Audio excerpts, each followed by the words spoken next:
35, 35, 75, 45, 55, 35, sold to the man with braids in his hair.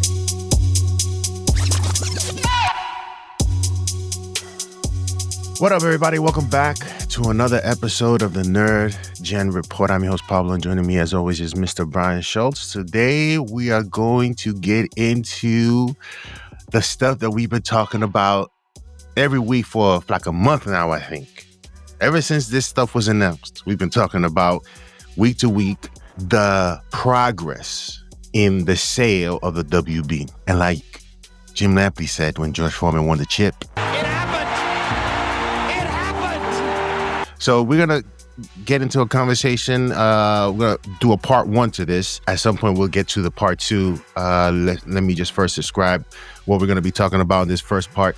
We're going to be discussing the deal, the details of the deal, the time frame of when this is supposed to be official, because that's going to take a lot of time for the acquisition to complete, and some of the hurdles that are in front of them before they can get this deal done, and what hurdles or what barriers may be put in front of it by others who were certainly seeking to acquire the WB.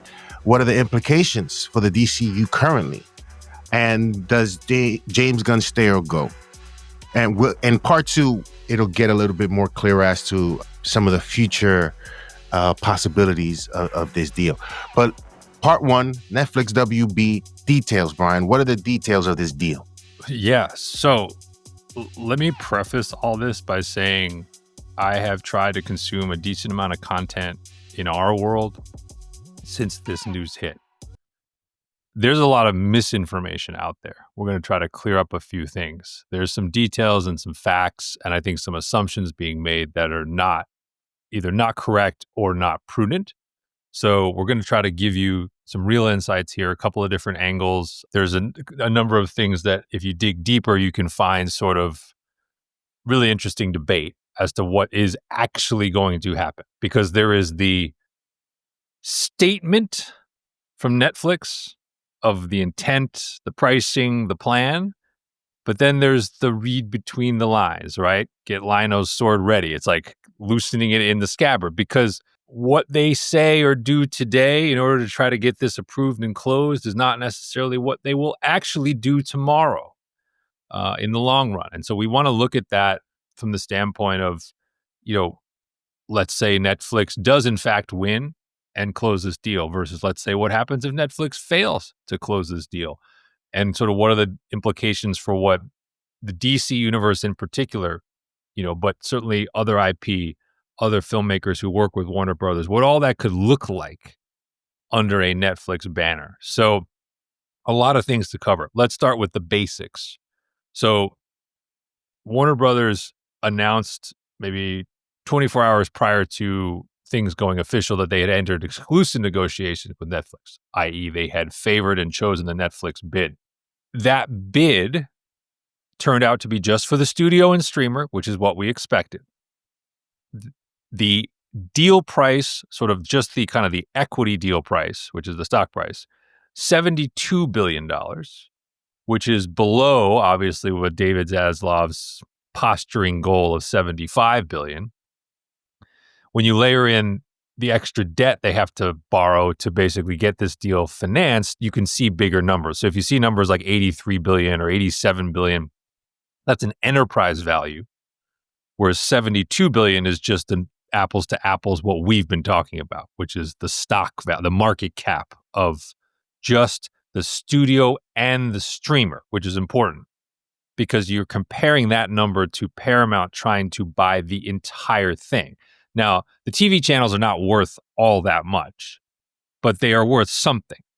So one of the misinformations that I've seen is that Netflix had the high bid. They did not. This is one of the interesting subplots. Okay. They did not. So their bid for the studio and streamer at $72 billion, just that number, the concrete value they offered was lower than what Paramount's final bid. Paramount's final bid reportedly was the $30. They went to Zaslav's number, but it was for the totality of the company. We'll come back to that because Paramount is not taking this quietly, and that's a part of this whole discussion. Mm-hmm. But Netflix and WB could argue to shareholders that if we took the $72 billion that Netflix is paying plus the implied value of the rest of the company, so that's kind of a theoretical, that then what WB as a whole would be getting valued at slightly more than $30 a share. That would be the defense to say this actually was the best thing for shareholders, even though it wasn't the maximum concrete value that they're getting up front. So that's like fact number one that you're not hearing play. You're hearing a lot of people saying, wow, Netflix bid the most and they got it. It's technically and potentially not actually what happened. Number two, the deal will not be attempted to close until after Warner Brothers completes their planned separation of the company. So this is something that I had predicted in reference when we were talking about timing, and I had said this would likely go well into 2027. That's absolutely going to be correct now, because Netflix is saying, WB, we don't want your TV channels. You guys were going to split up the company. You guys go do that. But that's not scheduled to be completed until the end of the third quarter of 26, which is a very significant timeline for DC, as we know, with James Gunn's contract. So Netflix is not even going to be trying to close this deal until at earliest the fourth quarter, the end of calendar 2026, and probably they said 12 to 18 months. That means that could definitely take you into 2027 in the best case scenario for closing this, all of which is contingent upon them getting the requisite regulatory approvals from not just Washington, D.C., but this is a global deal.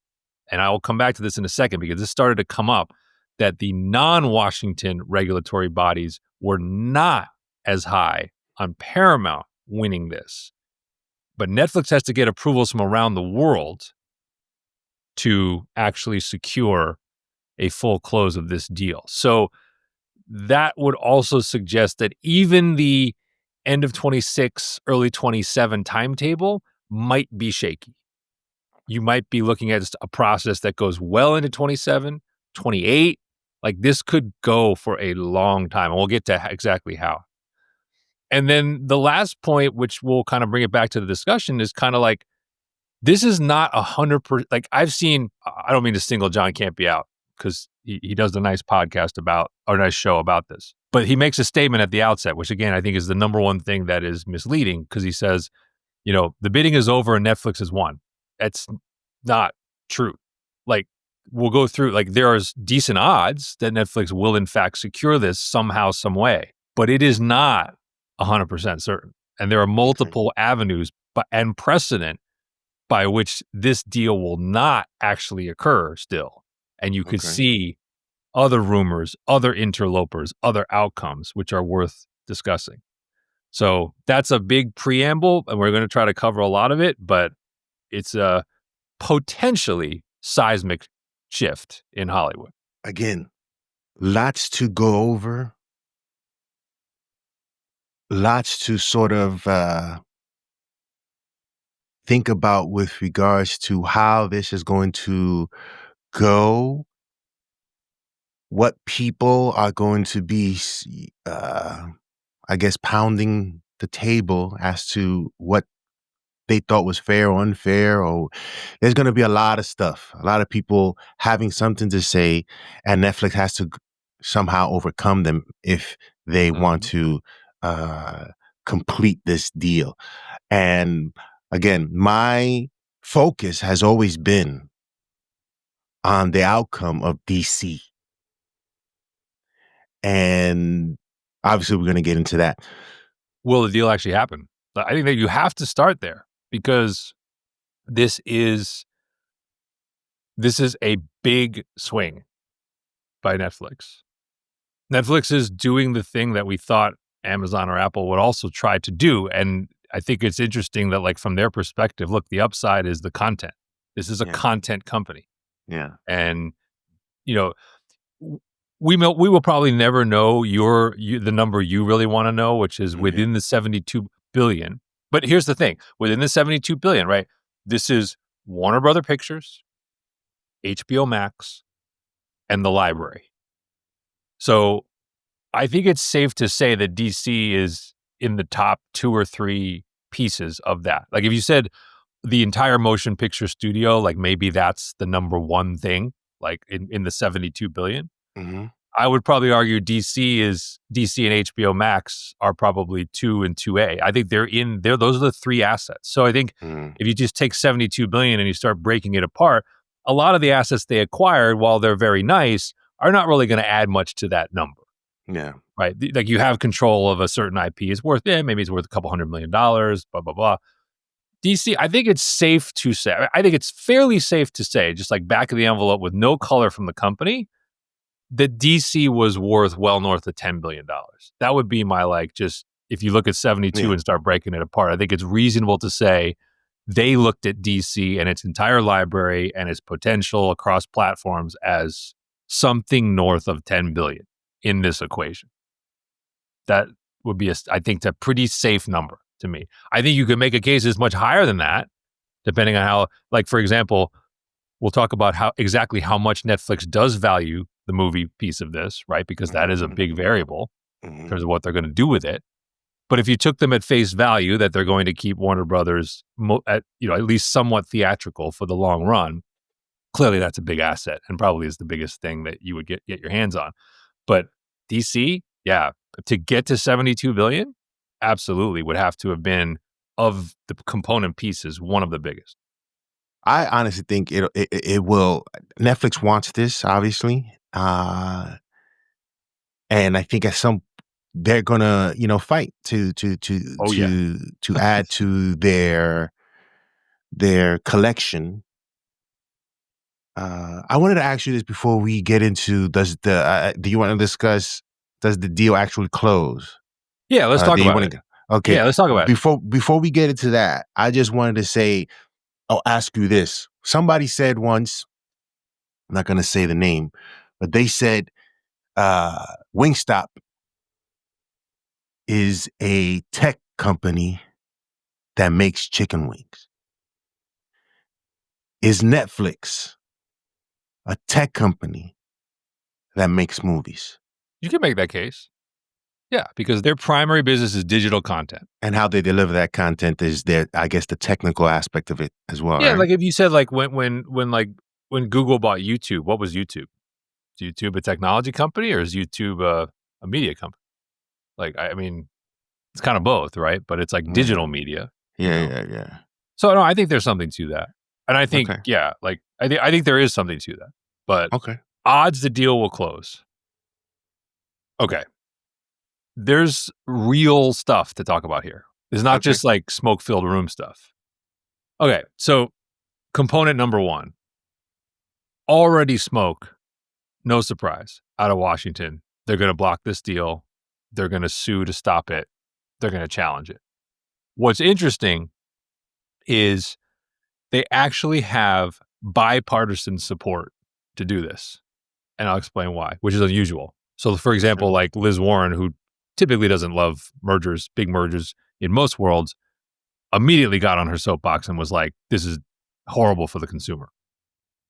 Liz Warren, obviously an ardent Democrat, right? Doesn't see eye to eye with the Trump administration on almost anything. But on this one instance, suddenly is aligned. That's number 1. Number 2, Hollywood itself hates this deal. Oh, yeah. If you don't think every other studio head, influential filmmaker, influential actor is not burning up the line to Washington right now saying, block this deal, you're insane. Yeah. So the amount of noise and pressure on the administration to block this deal is actually much higher than I think I've seen people refer to. That do not underestimate. We heard James Cameron as one very public example, what we talked about on our show. He crushed Netflix as the death of this and the death of Hollywood. Now, we happen to think maybe he's overstating that, but it kind of doesn't matter for this purpose, right? It means that people like James Cameron are suddenly going to be on the side of the Trump administration saying, you've got to stop this. You have to prevent this. So do not underestimate the full might of Hollywood trying to block Netflix, which has always been kind of a love-hate relationship type of entity for a lot of them. Mm-hmm. Okay, that's number 2.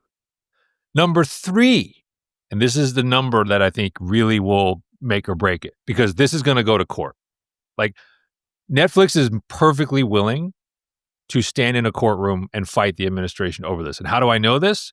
Because the breakup fee, so this is the money they pay WB if they fail to consummate the deal, is $5.8 billion. That is 3 times the standard rate of a breakup fee, which means they're basically saying, we're serious and we think we can do this. Because if they go to court and they lose, they still got to fork over $5.8 billion to Warner Brothers, and they don't have Warner Brothers. Yeah. But the number that I think is going to really emerge in a lot of people's conversation is 30%, because Netflix is the number 1 streamer in the world. HBO Max is the number 3 streamer in the world. In the US, by the standard measuring of market share, Netflix plus HBO Max would be over 30% of the US market. These are formal rules that were actually set up by the Biden administration, but they were retained by the Trump administration, and that's important. Okay. Formal rules said in any industry, if the combination results in greater than 30% market share, it is deemed to be illegal. Okay. Let me repeat that. If you are deemed to control more than 30% of your target market, Washington sees you as anti-competitive and doing something illegal. So if we had 2 columns, in favor or against? In favor, this goes in favor of Netflix if they don't go over that 30% number. Yeah, and here's where it gets really interesting. For in favor. Yes. So here's where it gets interesting. How do you define 30%? That's going to be Netflix's argument. Because if I said to you, what is TikTok? Is TikTok a streamer or a social media platform? What is it used for? What is YouTube? It will depend on what you count as a piece of streaming household. That's what Netflix is going to argue. That if you took content that's being streamed in the US and you removed, by the way, there's a number of people who obviously subscribe to both services, and it's not clear like what. So this is where Netflix's plans come into play. Right now they're saying everything's going to stay the same, but that's because they haven't closed the deal. They don't have a choice. Yeah. Right? Yeah. So the question is, after, what do they intend to do? So as part of this court case, you may find out Netflix saying, well, there's overlapping households who have both services, so you can't double count those. That's not part of the 30%, because we're just going to make this one super streamer afterwards. And we're going to take all those households out, and now our actual number is 28% or 27%. We don't even know what the overlap is. We just know it exists.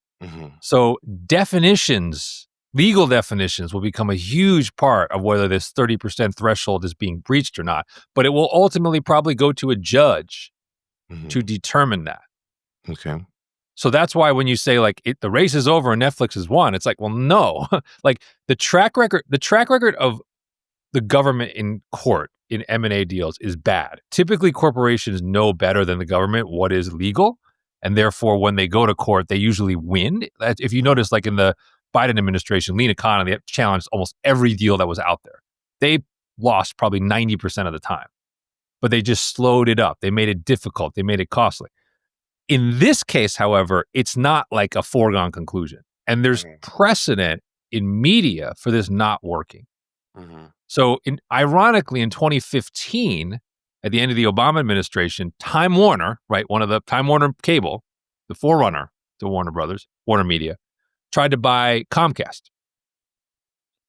And that would have merged 2 of the top 4 cable platforms in the US.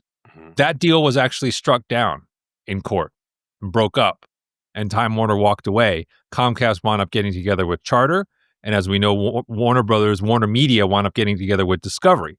For years, like that deal failing actually set the stage for a lot of these things that are happening now. But I bring it up as a simple example of there's a precedent for 2 of the top 4 or 2 of the top 3 players in a media market, and it went to court, and the court sided with the government. and block the deal. Okay. So this is not a slam dunk. I think it's 60-40. That if you ask me finger in the air, what are the odds this happens? I think it's 60-40 that it does happen. I think Netflix would not have set up the structure with the termination fee that it did unless they felt like they had some feel. And like, look, they have attorneys, they have lobby, they know what's going on in Washington. They probably have some route here, and they probably know what they have to concede. They probably know a little bit about what they have to, where they have to play ball in ways they don't want to for a while to get this. So like, that's why I say 60% it happens. But this is not 99-1. Like, this is not like a lot of mergers where it's just like rubber stamp it and on we go. This will be a fight. And all of that, by the way, all of that, last point on this, assumes no one tries to break it up. So you can, what they say, attempt a hostile takeover of Warner Brothers. You can bring it straight to the shareholders and try to say our offer is better, vote for our deal, vote down the Netflix deal, which I would guess Paramount is going to do because they filed a letter saying the process was rigged. Man, that's a rich thing coming from Paramount, by the way. That's all I'm going to say about that.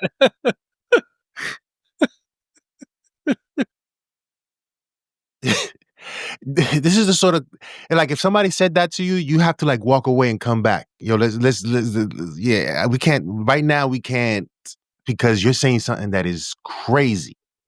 I mean, that's pot calling the kettle. But I mean, this is like the ultimate, right? The ultimate. Like, these are the guys who like had all the things in their favor with the Ellison family and the Trump administration and close ties. And they're like, no, the process was rigged for Netflix. But Brian, who knows, Brian? Again, these people have conversations. They have private conversations. Why wouldn't they, right? Especially something as big as this and the potential, especially for Zaslav. You have Sarandos talking about we're not going to buy legacy stuff, and look what they do, right? But who knows if that was just the game that was being played for this to actually occur. Who knows if the extension was to give Netflix the opportunity to put this together, to sweeten the deal somehow. These things just don't, let's extend it because we don't got a good, let's extend it because these dudes haven't come in yet based on the conversation that we've had or we've been having. Who knows? And here's the moment where I'm just going to say, I know we might be on a limb and maybe it's looking less likely, but if you were Amazon, you still can try. There's no law that says, because now you know the structure. So now you can see the deck. You can read the transcript. You can see the hand that Netflix has played. So if you wanted to try to structure a competing bid to top this and relieve some of the regulatory pressures, you can do that legally. And again, you could take it straight to the shareholders. Like, so for example, Prime, there are fewer Amazon Prime members in the world than there are Netflix subscribers by over 100 million, which means they do not suffer from the 30% threshold issue. Amazon is also highly committed to expanding its theatrical presence, as we know. So they don't have the same baggage with Hollywood. There's ways, if you wanted to play interloper now, you actually are better positioned to do it because you're not bidding blindly anymore. Which also means,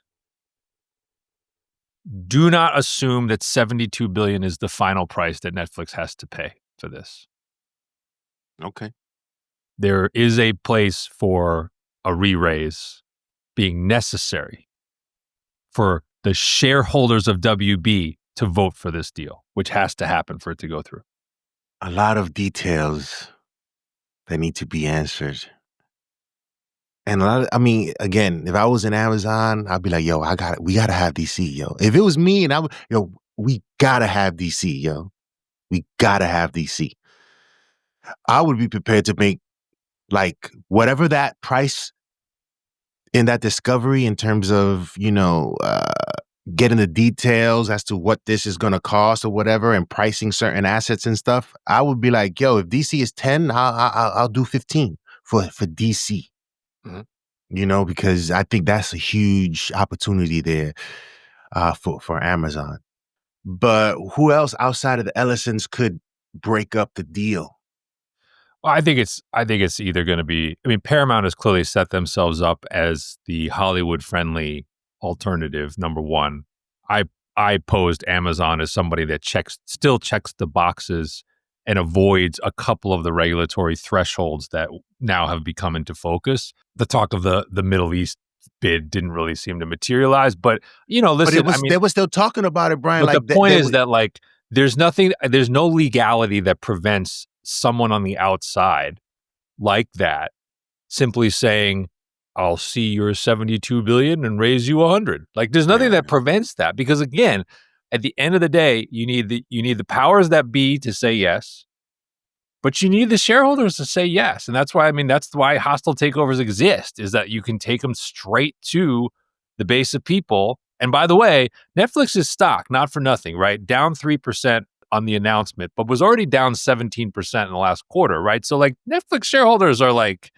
look, our stock is down 20%, albeit after a pretty good run for a long period of time. But you're looking at this, they didn't look at this as like a win, right? They didn't celebrate the IP. They looked at it as, this is a slog. This is a slog, and that's why we took the stock down. There's a lot of debt going to be going onto Netflix's balance sheet. I think the shareholders know there's a chance we may have to extract more value from this, meaning they have to pay more than they're paying today. And in the meantime, does it distract Netflix from everything else that Netflix has been doing, right? I mean, these are all considerations where they're sort of like, Netflix can spin it, and we can say, look, conceptually, there's nothing in the world like Warner Brothers Library, and it's one of the great studios in the history of Hollywood. But it's like, but shareholders look at it as like, is this a great use of my money over all the time periods? And right now, Netflix's stock is in a bit of a slump. Like, I still think that hurt Paramount is that, Oracle's, I think it was mostly Oracle's AI push kind of ran aground a little bit in the eyes of the market. The stock cratered like 30+% while these talks were happening. And all of a sudden, like, the bond market was looking at Oracle debt as like a little bit shaky relative to what they thought. So like, I think that did change a little bit of what Paramount was able to do or looking to do in terms of their competition here. But so yeah, again, that's why I feel like any news, any outlet in this genre that's treating this as if it's like it's done, it's finished, and now we only talk about what's next, that's a Lee Corso moment, man. That's absolutely a Lee Corso moment. I wouldn't want Paramount. The only reason why I wouldn't want Paramount to have it, Brian, is because of one thing: Rush Hour 4. I don't disagree with Rush Hour 4 thing. Just like because then we know what could happen based off of someone saying, "I want this, I want that," and it's just like no. Do we move on to the implications of DC? Let's start with the broader implications of the current iteration of the DCU. I want to get it. Part 2, we want to get into the specifics of imagining a world where Netflix wins, and based upon what we know about Netflix, what that might mean for what you see in terms of DC content, because I think that's a really interesting conversation. And I have sound bites from the transcript because Ted Sarando specifically commented on that, which I thought in a very interesting way. But let's just talk about the broader implications of where we are, right? In terms of like James Gunn and Peter Safran's DCU, what's in progress, what's happening, and like what everything we just laid out, the slog. What is the slog going to mean for what we actually get to see and experience in the meantime? I mean, right now, Brian, we have bigger fish to fry if I'm Netflix, right? We have bigger fish. We got a huge hurdle and perhaps much more hurdles to overcome before this is finally complete. Right now is not the time to make noise about stuff that right now it doesn't matter because we don't have any say to, or we don't have the control yet to make decisions like that. Because if, let's say somebody did say something about James Gunn, that would be the topic of conversation, and this is a mute point right now. So them saying nothing's changed, of course nothing's gonna change. It doesn't matter right now. Right now, it does not matter. Right. Especially if we got Supergirl, Green Lantern, all these other things, And we got to talk about Supergirl. Not now, obviously, but We'll do a news roundup. Yeah, we'll do a news roundup. Yeah. But we got other things already down in the pipeline, and we got to see those things out because those could be clues as to what happens or what we do with James Gunn if we do get this. Mm-hmm. I think the number one question about nothing's going to change because nothing can change is really James Gunn's contract. I mean, you could not pick a more fascinating convergence of the timelines in that his contract is up October 1st of 2026. And the separation of WB studio streamer from the TV networks is supposed to be done by September 30th on 2026. And Netflix is saying, we're not even going to attempt to close the deal until after that, which means that is one that you have to just say, like, I don't even know exactly what that looks like. I don't think it's great for James Gunn because I don't know that Netflix will blindly tie itself to a creator like that they haven't really vetted.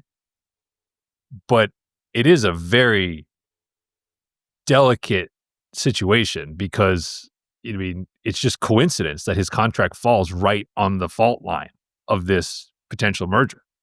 I mean, and not to mention, I just said, with all the hurdles, we're going to know a lot more by next September as to whether this is going to court. Like, what is it going to go through? Is it broken up? Like, I mean, there's so many things that can change between now and then. Yeah. Like, there's a part of me that says maybe it's a win for James Gunn because, as you said, his contract is so small in the grand scheme of things that maybe, part of me is that maybe he gets like a short-term extension. Maybe he gets a 1 year, term, right? They just say like, hey, we don't have anyone else right now. We got to have someone at the controls. We'll give you a short-term deal, but we're not committing to you long-term. And then it's like, well, does he take that? Maybe he doesn't take that. So like, I feel like this has opened up a lot of strange avenues. It's no longer as binary as it was. And I feel like it is the biggest question you have to focus on is that, like, well, what do we hear about that? And who's calling the shots in actuality, right? I assume like WB will write the contract. The question is Zaz still the one who's going to make that decision? Or is Ted Sarandos and Netflix going to be sort of like winking at him from outside the door, being like, giving him the thumbs up or the thumbs down, like, and guiding him on what to do? Again, 2026, and we've said this over and over and over again on the show, is going to be a very interesting year for DC in terms of the stuff that comes out and how it performs. That'll be details to determine the fate of James Gunn's future. If Netflix wins, do you think James Gunn is still the head of DCU? James Gunn and Peter Safran are still the head of DCU after? Again, for me, I've always said this. The true test is 2026. If it does great, if Supergirl does great, which I don't believe now based on the things that we've heard, Brian. If I follow down the steps. Yeah, based on the things that we've heard, Brian, I don't know if Supergirl can really do the numbers that I thought it would do because of what we've heard already. And we'll talk about that later. But that connects to James Gunn too, so you're right. Yeah, you're right. I think it's still no. And I've been going back and forth. And I do think the short-term extension is not impossible just because of the nature of everything going on. But I think the answer is no for this reason. Netflix, if you think about, I just lens everything through how Netflix has done business in the past. They had a moment coming off of COVID where they were in the creator business, as we saw, right? Zack Snyder, Shonda Rhimes, right? Ryan Murphy. They had a moment. Ryan Johnson, right? They had a moment where they were handing out $100 million checks to individuals and kind of saying, go do your thing, build a castle over here. They're not doing that anymore. And I can't think, maybe someone will correct me, I can't really think of an example under the Netflix banner where someone has overseen anything interconnected and sweeping of any kind. I think Netflix looks at the IP as it's the characters that drive it. It's no longer the people.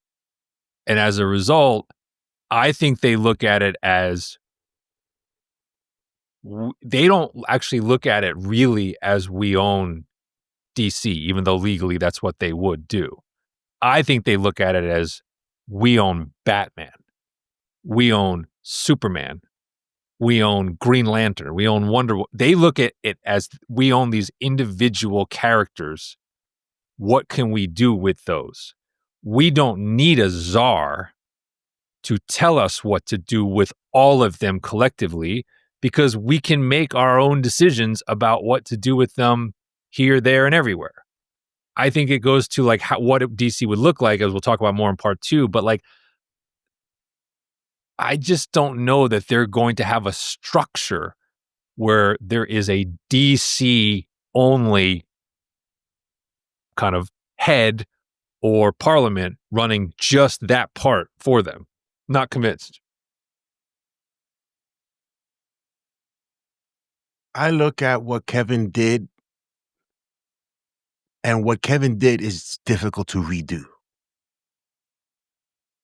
But even after reaching the peak, there's that other side, the downhill. And we're at the base right now of the mountain, of where they used to be, looking up at where, damn, that's where we were at. Now we down here again. I still think for DC in particular,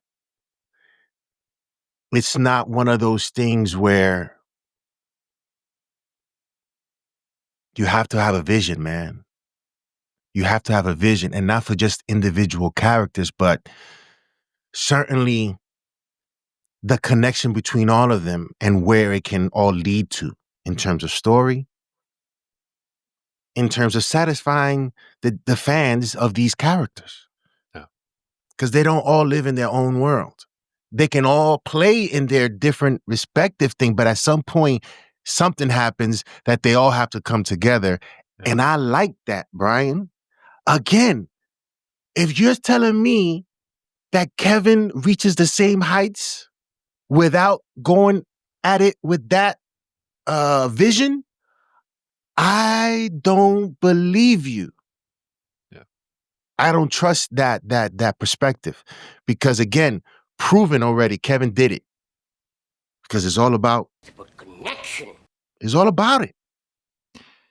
To have Netflix come in with the same sort of perspective and approach towards what they do in Netflix and their content and take it on with DC, I think is a bad mistake.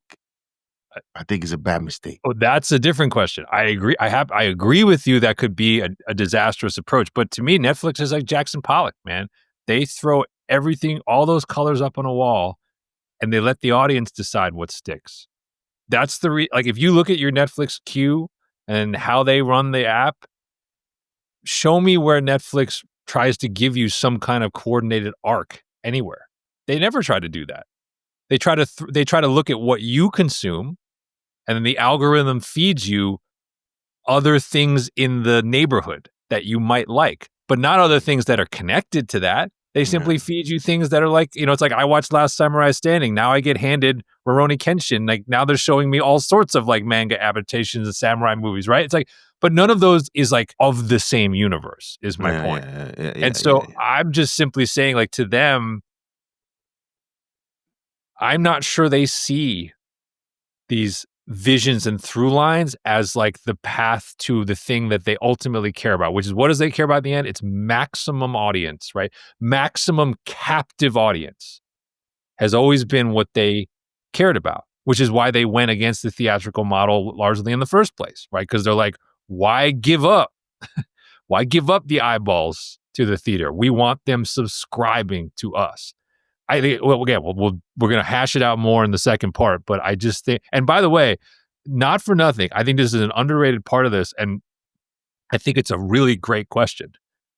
So Netflix now owns DC Comics. Exactly. They have nothing else in-house remotely like that.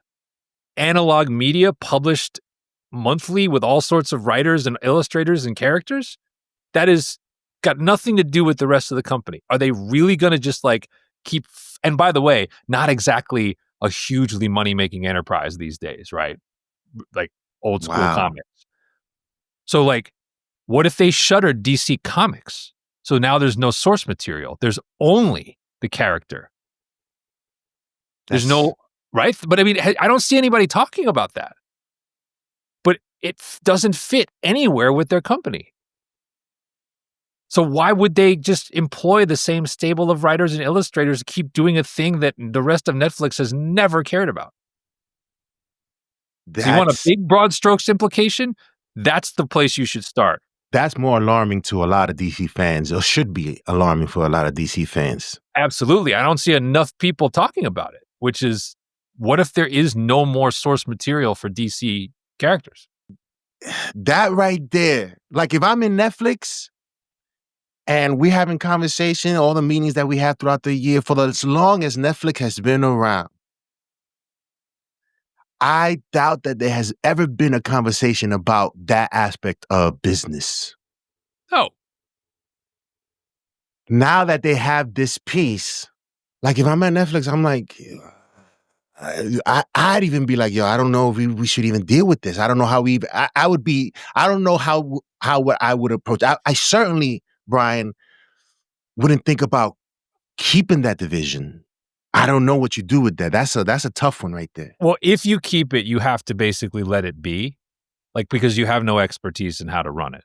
So effectively, the way you would justify it is to say, if you believe that the on-screen iterations of DC characters are enhanced over time by having new material written for them by comics writers and illustrators, then you almost don't care if the DC Comics division on its own makes money.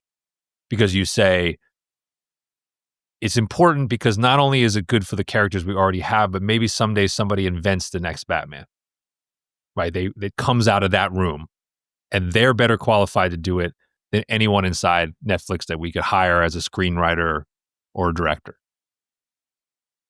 But do they see it that way? There's nothing that, like, there's a lot of things we can look at how Netflix does business as a guide. This is not one of them. Yeah. Other than to say, if you wanted to be negative about it, this is kind of like Netflix acquiring Warner Brothers and deciding they're going to open a Blockbuster video rental store. Right? Because it's like, I mean, it's going to say, it's like the very reason Netflix exists was to counter that, to get away from analog, to get away from physical footprint media. Why? And now they're stepping back into it? Like, that's hell no. Right. That's the thing. So it's either they leave it alone and they view it as we need it for the DC library. Similar to, like, I know J.K. Rowling's not writing new Harry Potter, but it's kind of like you want her out there writing new Harry Potter someday because it helps the Harry Potter IP. But if you don't see it that way, I see almost no path where Netflix would look at that and say, like, we have a cool new toy to play with, because it's not their thing. Yeah.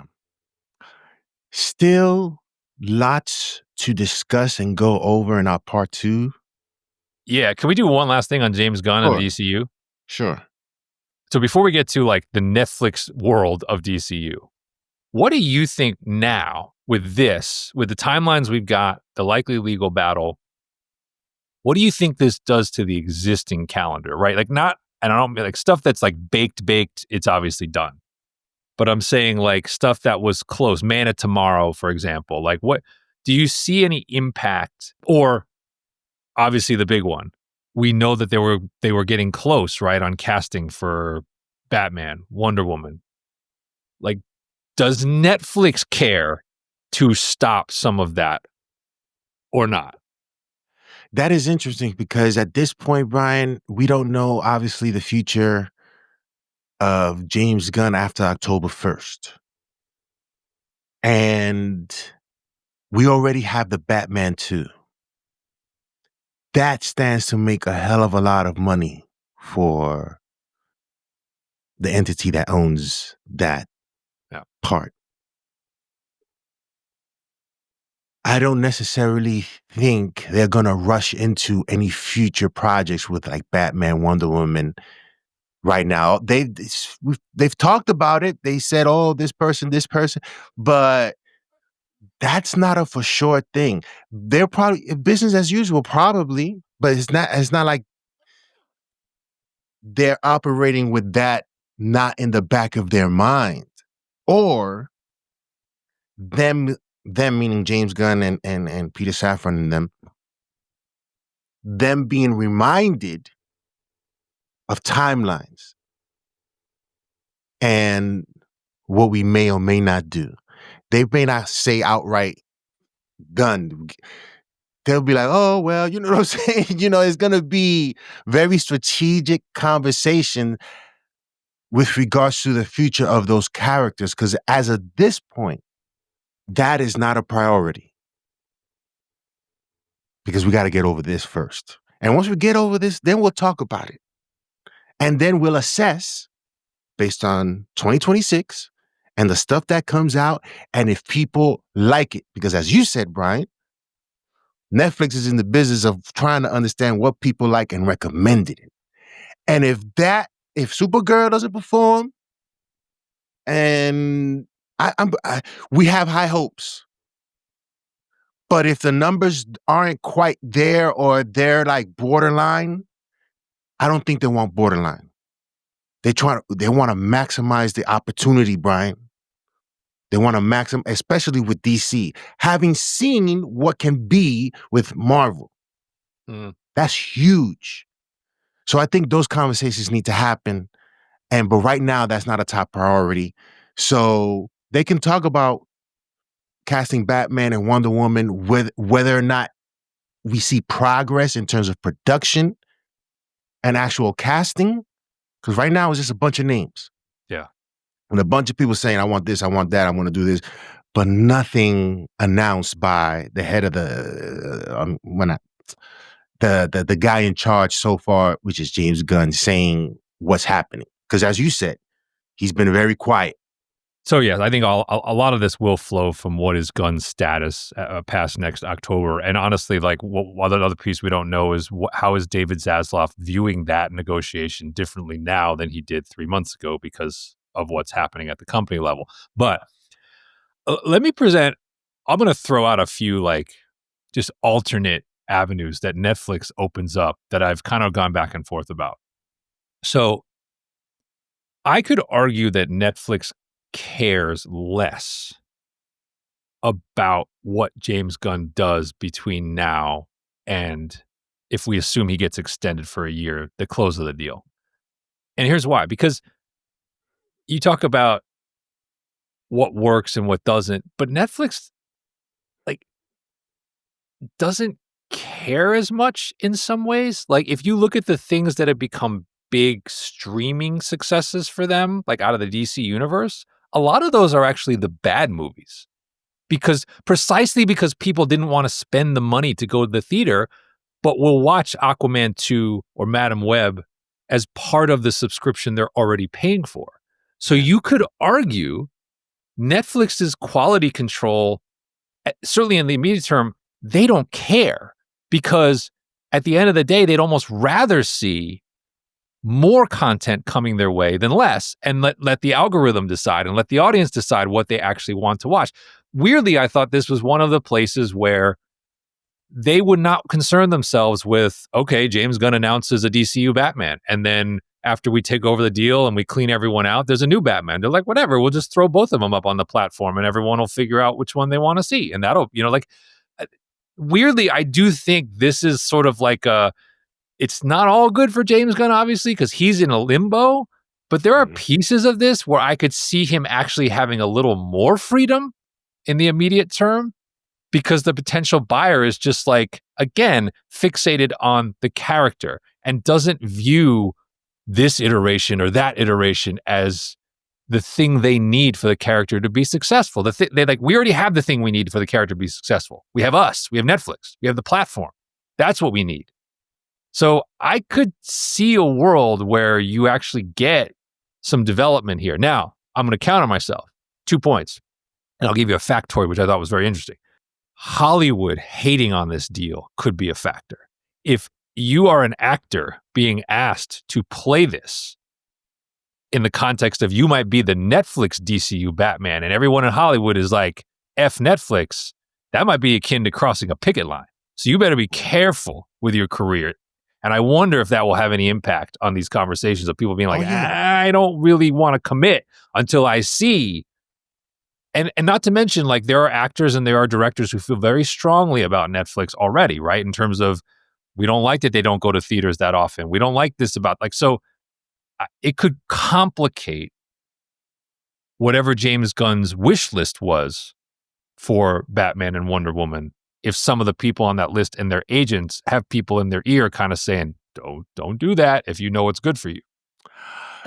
I'd say, Brian, I think Netflix at right now, because of the number that's being given to acquire this, they have to care about quality. And they have to sort of have a different approach in terms of how they create content. I think they have to. They can't give us garbage. They can't give us mediocre or mediocrity with respect to DC. I mean, history would say they can, though. Is everything that's gone viral on Netflix great? I don't think so. No, absolutely not. But I think there'll be a stronger, more reactive emotion towards bad DC. I agree with you on that. I agree with you on that. So I agree with you. Yeah. The audience approach has to be taken different. Yes, yeah. I agree with that. That'll cause, especially DC fans, they will take away their monthly dollars away from Netflix if they do anything. If they give us whackness, yo. If they give us with DC, if they give us whackness. That's a reason to keep the comics too, by the way. You want to mess with the fan base right out of the gate? Close down the publishing division and tell them they're never going to see a comic again.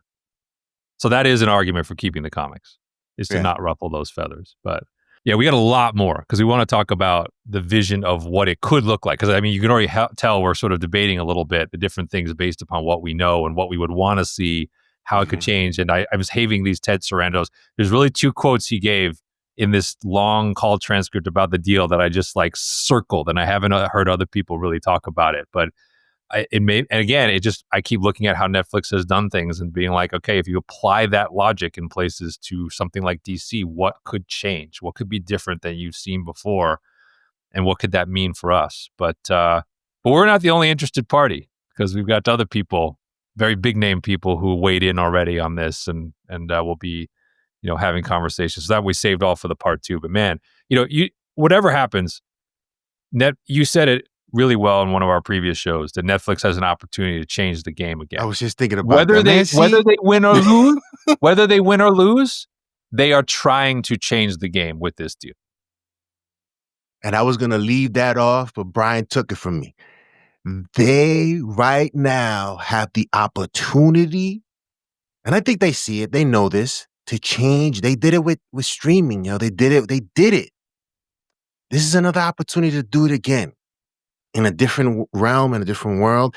They already had said or given us hints as to the things that they're trying to change or innovate on. Whatever it is that they're trying to do, they're trying to change something. Whether we like the approach, and we'll talk about this in our second part about how things will probably look at certain, especially with theatrical. This is right now. What we're witnessing now is that moment of opportunity to do those things in terms of how we're used to seeing stuff. Yep. Going to the movies and how fast, you know what I'm saying? Whatever. Yep. I think there's some really interesting wrinkles. Yes. I've got a couple angles which no one has talked about, which I was like, there's some math here that I could see if Netflix really wanted to swing at it and find out could really change how you think about going to the movies. I think we're on the same page, Brian, because I was thinking about this. This is going to be very interesting. Unfortunately, we have to cut it off here, but we'll definitely get back on it to talk about the part 2 aspect of this whole deal, and it should be very interesting. Once again, to all those individuals who comment in the comment section below and hit that like button, we really do appreciate it. And if you enjoy the content, please continue to do so. And again, This is the place where we, so to speak, on the things that people are saying and doing and what could happen based on what's being said and what people are doing. We're fans, but we try to keep it real with you guys. They keep it real, that's real. Yes. So on that note, again, hit that like and subscribe. Again, if you haven't heard it anywhere else, you heard it here first on the Nerd Gen Report.